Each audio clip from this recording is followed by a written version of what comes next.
Good morning, working moms. It is Monday morning at 8:15 and Eastern Standard Time.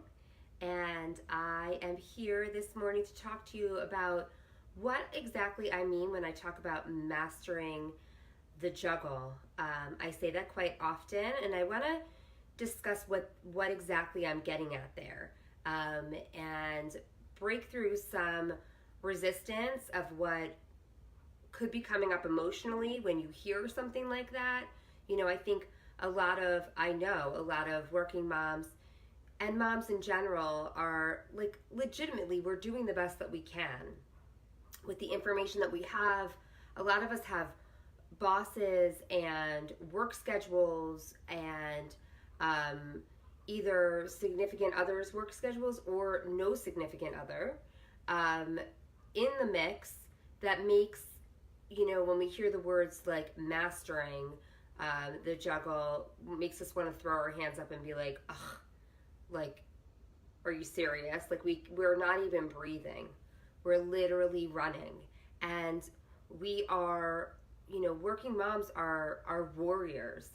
It's awesome and unbelievable what we can accomplish in a society that doesn't really understand us, in a lot of work situations that do not support us, that do not understand that when we talk about things like flexible schedules, that we will get just as much or more work done if given the opportunity to do something along those lines, where we have that flexibility, where we know that things are being taken care of in the way that they need to be taken care of, right, in terms of home and work, that we could do so much more than if it's taking away from our children to have to be at work.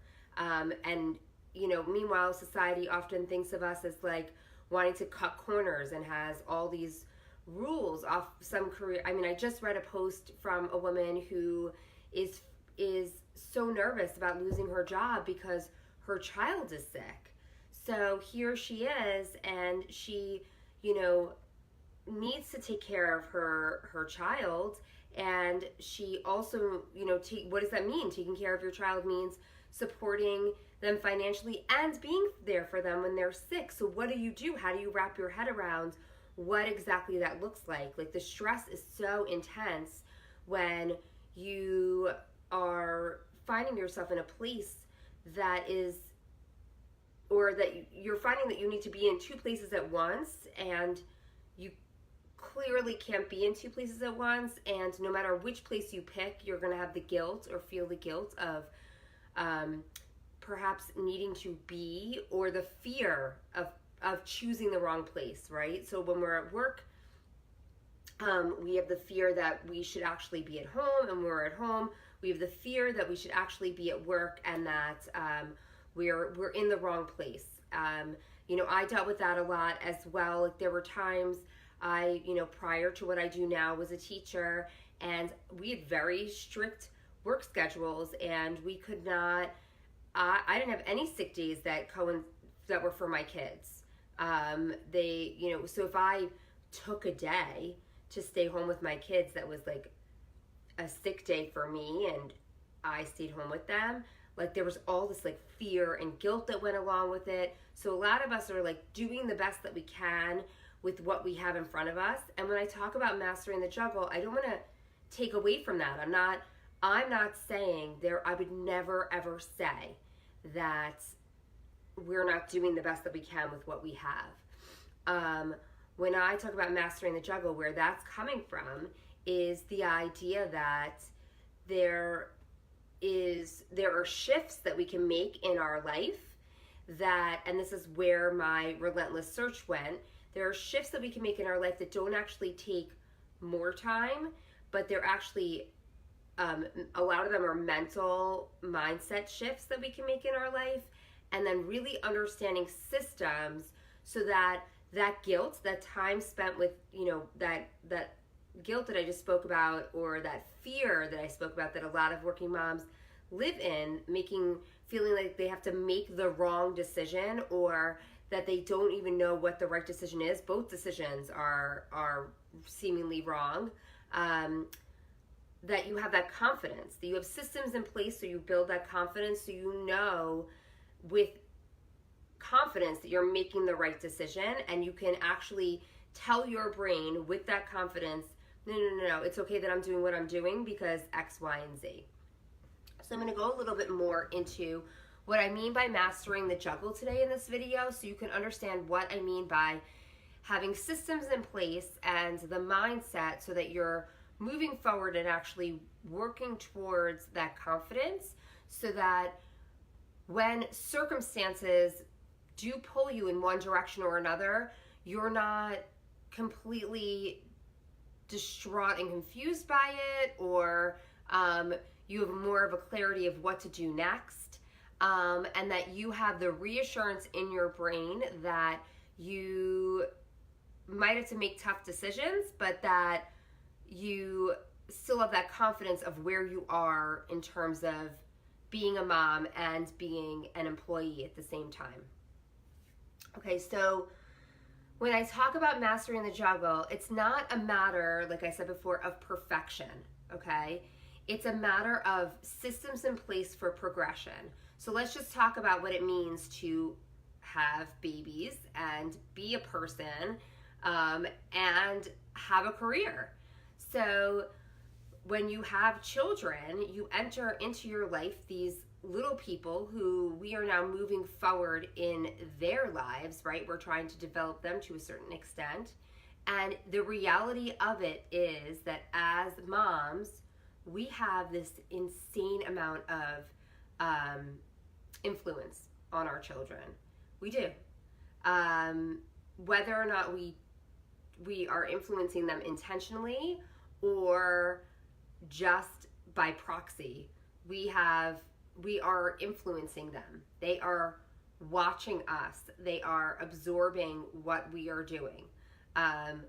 We are showing them what it means to be a parent who also holds a job or has a career. We are showing them that. They're getting that from us. So when there's things missed or an immense amount of stress, especially in the important areas, that's sending them messages. They're receiving things. And I know that that's hard to hear because it's scary. That's a scary thing to hear. And it's the truth. I've spoken about it on here before. If you think about the way that your parents inadvertently or intentionally influenced you, sometimes the inadvertent influence was more impactful than the intentional, right? We almost like come back to the intentional later, like their best selves later, but the inadvertent, like what we really saw, that stuff gets internalized, and we are influenced. Our lives are influenced. The way that we see the world is influenced by that. And it's influenced by other things as well, but that like in-home influence is very, very intense. So it's not a matter of perfection. I remember when I first had my son, and I would get like sorry, let me take a sip. When I first had my son, I remember talking to somebody about how I like got upset about something and I yelled at him. And what I learned was, is yelling good? Should that be something that we stick in? No, not necessarily. But my reaction taught him something about, not just about me, but it taught him something about the world, that if he was going to behave in a certain way, the world in general might react in a certain way. And therefore, isn't it better that he learns it, for me, a safe place than out in the world? I learned a new perspective. So it's not about perfection. Do I never raise my voice with my children? No. But am I working towards doing it less and less? And do I have systems in place so that I can reflect on what's happened and move forward? Yes. So it's not about perfection, it's about progression. So what systems do you have in place that when you lose it, right, and maybe you react not with your better self, what do you do after that's done so that the next time that you're in that same situation, you're armed with some better reflective tools to be able to get through it the next time, maybe in a way where you're prouder of yourself. You know, it's not so much about yelling, it's somewhat about yelling, but it's also about what we do to ourselves after we yell. I mean, the amount of guilt after we like yell at our children because we get to the point of frustration. It's one thing if you're, and that's the same thing that goes to when people debate about whether or not like spanking or not spanking. Like, the issue is not so much the action. The issue is your emotion and the motivation behind the action. So if I am raising my voice with my child and I say, I'm using this voice so you can hear me, and it's very intentional and there's no emotion behind it, and I'm not like a crazy person screaming, I haven't like lost my cool, but I'm using it for a certain method, that's one thing. But the truth is that when we're dealing with our emotions and we're exhausted and we've been working, it's very hard to be sure that you're going to be like, yeah, I'm going to yell at my kids, but I do it because of this intention. And know that every time you yell, that it's not like you're like losing your emotion. Like you're not spiraling out of control, right? So it's about progression. It's not about, let me go back. The mastering of the juggle is about progression. It's not about perfection. We're not perfect. And even if you think about it that way, if you're always perfect, and your kids never see you mess up, right? And whether it's directed towards them or towards the world, like, if they never see that, then that's sending them a message too, right? Of having to be perfect. So it's okay to be human. What mastering the juggle is really about is it's changing your focus from this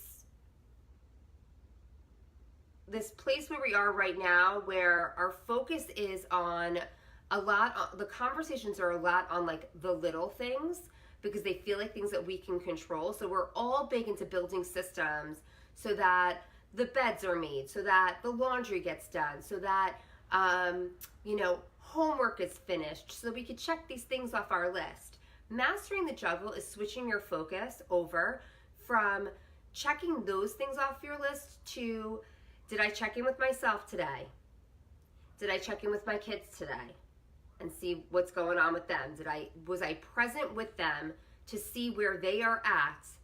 Where am I putting that in my day? If I have a partner, or if I'm working towards bringing a partner into my life, or if I have an important adult relationship in my life, did I manage that? Check in with that. Was I present with that today?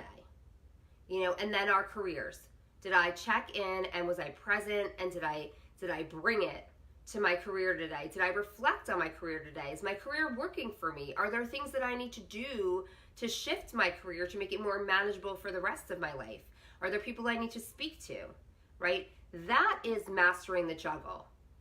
And then letting the other things fall into place. But when all our focus goes to the laundry, the dishes, the making the beds, like all those little systems, and listen, the little systems are important too, but when all our focus goes to that, and then a week has passed by, and you're having a conversation with someone and you're like, the only interaction I had with my kids this week was pretty much yelling at them to get them from one system to the next, that's not mastering the juggle. Because there's no way you're walking away from that without guilt and overwhelm.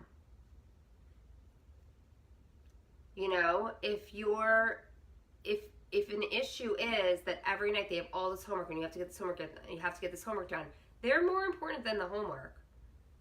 So maybe it's about writing, realizing like, wow, they have so much homework and they're struggling so much getting through it. Maybe it's about interacting with the teacher to figure out and saying, I don't think their whole afternoon and interaction with me should be stressing about homework. And that is your philosophy, and you're going to move forward with that. And you're going to guard them with the repercussions of, we're doing homework for X amount of time because that's what works into our evening, and you're not doing the rest of it. What would happen? I don't know. But this is where mastering the juggle comes in. It's changing. It's not about perfection. It's about progression, but it's having systems in place so that the most important things in your life are being tended to properly. And then the other things that are like, important, but definitely not, what's more important, the laundry or your kids? No mom would say the laundry ever, ever, ever, but we focus on the laundry because we've now told ourselves that having the laundry done is a reflection on how we are as a mom, and our world's going to fall apart if it's not done, and all those things. And then all of a sudden our focus ends up with the laundry. What's really happening is that our worlds feel out of control, so we focus on the little things to feel like we're in control. So mastering the juggle is a complete shift from that.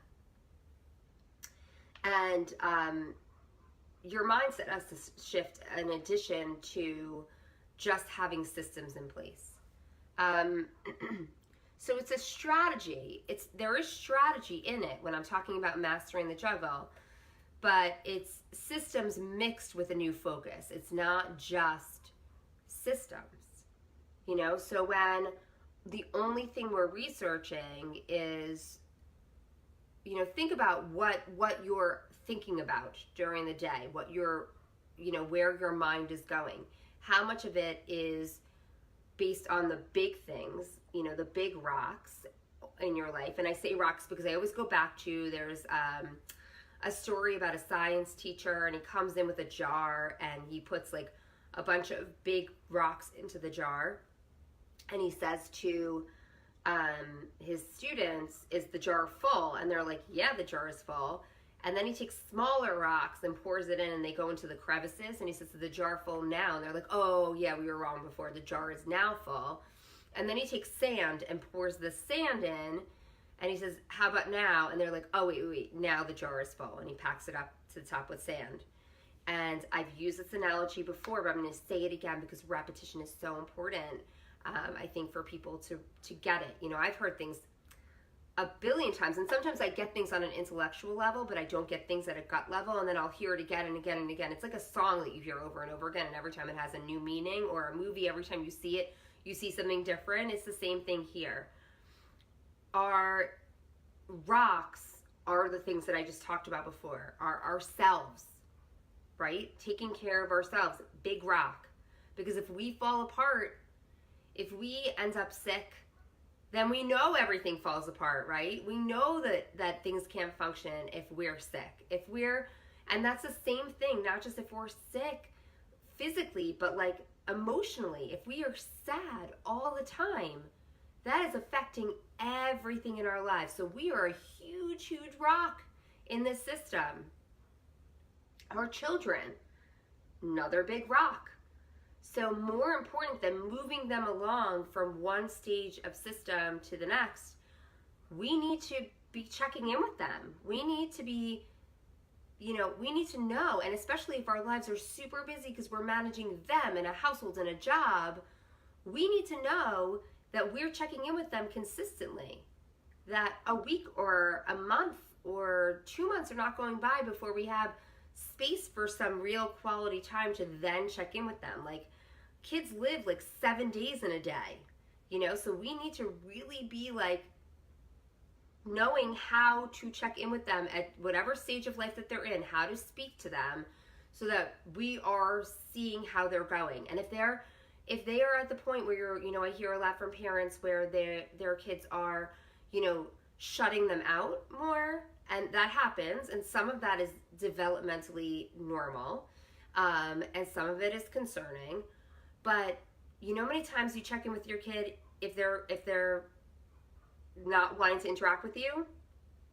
The same amount of time that you check in with them when they want to check in with you.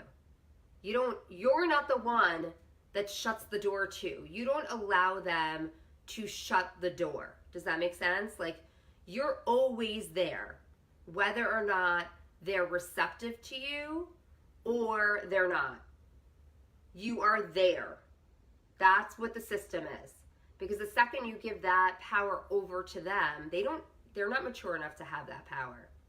They're not mature enough. Once we say to them, oh, you're good to go on your own, when they're not good to go on their own, that's where they start swerving into directions we don't want them to swerve in.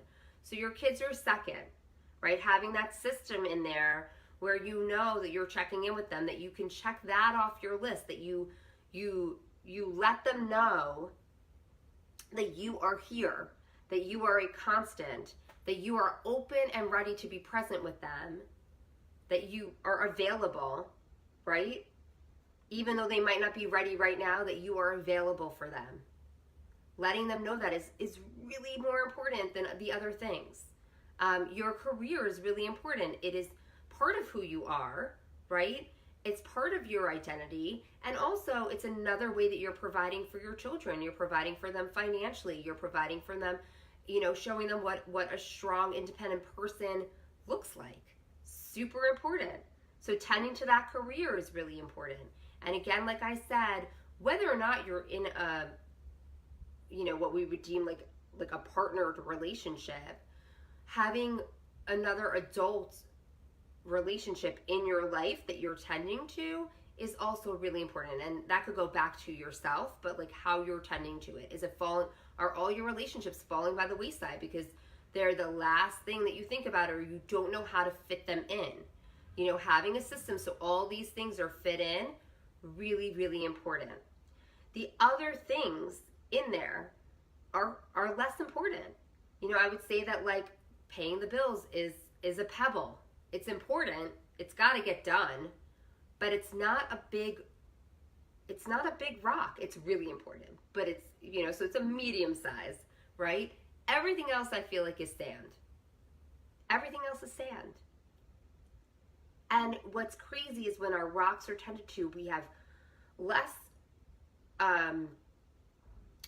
guilt, so we have less exhaustion. We have more self-care, so we have more energy. And then the things that were so draining, like this day-to-day laundry and dishes and whatever else, cleaning the house, like whatever else that it is that falls into that sand, we actually have more energy for it.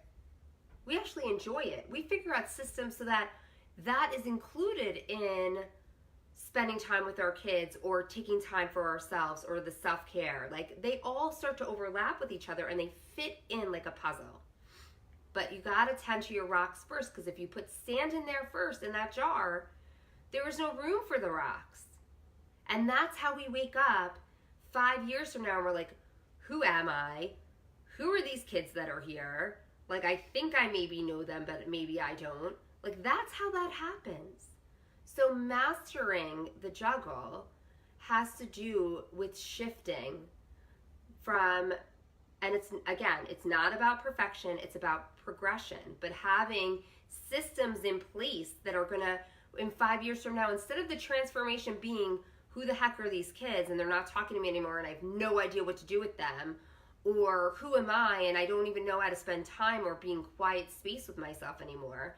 It's shifting from that the progression the transformation that you're going to see in 5 years from now, or even shorter, is that you have moved to this life that you actually want, that you planned, that you worked towards, instead of haphazardly ending up somewhere. Okay, that's what mastering the juggle is. So if you guys are listening to this and you're like, okay, I want some of this, I don't know how to get here. Like I always say, reach out to me. This is what I do. The mastering the juggle is what I do. The systems are what I do. And the mindset shift is what I do as well. I'm happy to sit down with you and see what's going on in your life, where you want to go, where you want to be heading. And if I can help you get there, then we could talk about that. But the initial conversation is just a conversation to see if I can even help you.